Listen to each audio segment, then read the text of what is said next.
and welcome back to this episode of Slaves Only. You join us where we left off last time at Black Scratch. And after what happened last time, I decided I no longer want to be a victim. So we quickly leave and try to make our way back to Mourn. While we're leaving, Gurgle has a lapse in judgment and decided being a slave would be a great idea. The rest of the team makes it to some abandoned building outside of town where we set up a small campsite that we can squat at. Not long after, Gurgle comes to his senses and decides being a slave actually isn't that great, and shortly joins the group at the abandoned building. After everyone has had a chance to heal, we head back on our journey to try to return to Mourn. We end up running through Venge, but it is nighttime, so I just go through and hope nothing happens. We eventually make our way to a way station from a previous episode that we squatted at for a little bit. We stay here for a little while to loot the people who are attacking the town. After selling off the loot, we leave town again. We soon find ourselves in the Deadlands. Everyone other than Tuck is protected from acid well enough, so I have Tuck run ahead and just hope he's fast enough to outrun the damage from the acid, which he was, and we all regroup at the Smuggler's Bar where we had a big thing waiting for us. The team quickly took care of that. We sell off the hide,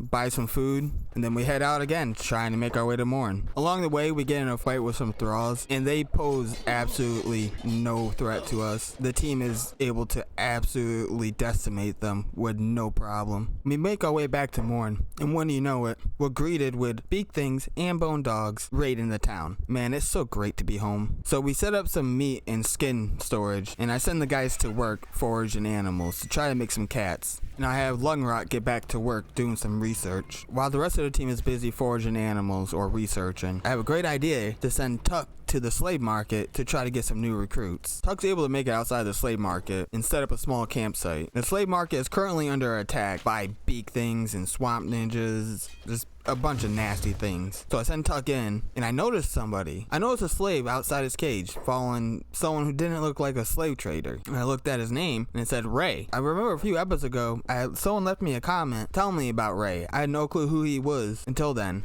So I was really excited to see him in this slave market. Turns out he's a hive warrior who's unable to talk. So I have Tuck buy his freedom, and I send Ray out to the campsite and see if Tuck can't free anyone else. He's able to unlock one cage. I have Tuck carry that person out to the camp with Ray. He didn't want to join at first. He kind of just stood there. But eventually he decided to join the group also. And then once night fell, I sent Tuck back in to see if we can't get anyone else. Tuck's able to unlock the cages and the prisoners with no problem. And more of them wanted to escape than Tuck could carry. So my best bet here was just to run out of town and see who was able to make it out on their own. Turns out 4 other people were able to make it out. And now this is where the problem starts. I knew Tuck would be able to get here with no problem with his stealth level, and I knew he was able to free the slaves without any help. But I failed to think past this point. I failed to think how I was going to get all these people back with just Tuck here. Now he's responsible to make sure everyone gets back to Mourn safely. That's not going to be an easy task. So we tried to head back to Mourn. We end up getting chased by some band of bones, and while I was looking at them to make sure they weren't gaining speed on us, we run straight into a group of beak things. This is not ideal. So I have all the new guys run off. I have Tuck try to fight off the band of bones. So Tuck's fighting the band of bones, and the new guys are being chased by beak things and a few band of bones also. Now I was hoping the beak thing would aggro to the band of bones, or the band of bones would aggro to the beak thing. It ends up happening, so the new guys are only being chased by one band of bone at this point.